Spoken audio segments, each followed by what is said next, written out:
Hello everyone. I hope आप लोग सबके बहुत अच्छे होंगे। चलिए आज हम लोग पढ़ते हैं हाइड्रोकार्बन। अब हाइड्रोकार्बन होता क्या है? Hydrocarbon is an organic compound consisting of only hydrogen and carbon atom. ठीक है, थ्योरी के हिसाब से देखा जाए तो ये समझने की कोशिश करिए हाइड्रोकार्बन मतलब जिसमें हाइड्रोजन और कार्बन दोनों चीज़ों का, उसी से बनता है हमारा हाइड्रोकार्बन। अब ये तो हम हो गया थ्योरी की बात। अब जनरल वे में तो समझिए कि हाइड्रोकार्बन कहाँ मिलता है, क्योंकि थ्योरी तो हम लोग बहुत पढ़ लिए। जनरल वे में जब तक हमें चीज़ें नहीं समझ में आती हैं तब तो लगता है कि अरे क्या पढ़ा है, कुछ बेकार। ठीक है, हाइड्रोकार्बन आप जनरली डेली यूज़ में आप देख सकते हैं, जैसे कैंडल हो गया, लिक्विड फ्यूल हो गए, ठीक है, एलपीजी हो गए, ये सब की सब एग्जांपल है आपके हाइड्रोकार्बन के।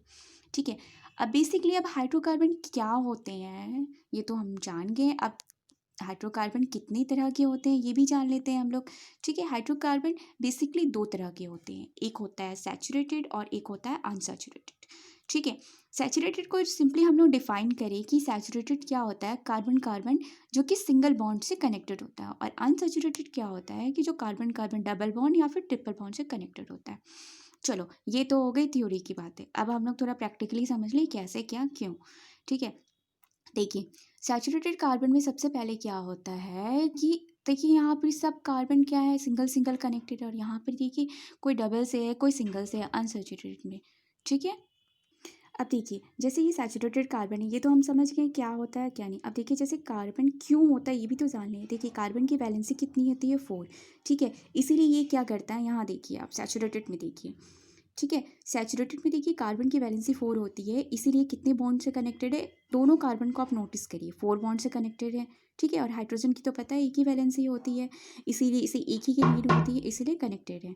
और इसे हम लोग कहते हैं सैचुरेटेड में, ये जो है इसे हम लोग कहते हैं एल्केन।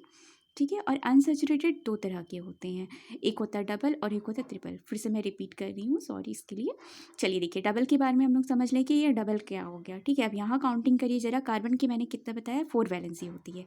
ठीक है, अब काउंट करिए, एक कार्बन पहले तो इस डबल बॉन्ड से कनेक्टेड है, ठीक है 2 हो गया इधर, और एक हाइड्रोजन काउंटिंग करिए आप, पूरा हो जाएगा। इस वाले कार्बन के पास 4 हो गया और इस वाले कार्बन के पास भी 4 हो गया, इसे हम लोग कहते हैं एल्कीन।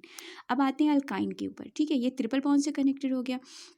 देखिए एक कार्बन क्या हुआ ट्रिपल बॉन्ड से अलग अलग आप नोटिस करिएगा। ठीक है, जैसे कि एक कार्बन क्या हो गया, ट्रिपल बॉन्ड से कनेक्टेड हो गया और इसकी वैलेंसी कितनी है 4, तो ट्रिपल बॉन्ड से कनेक्टेड हो गया तो और इसे कितनी नीड होगी, एक की, तो एक हाइड्रोजन हो गया तो 4 हो गया, और इस कार्बन को भी देखिए ये भी 4।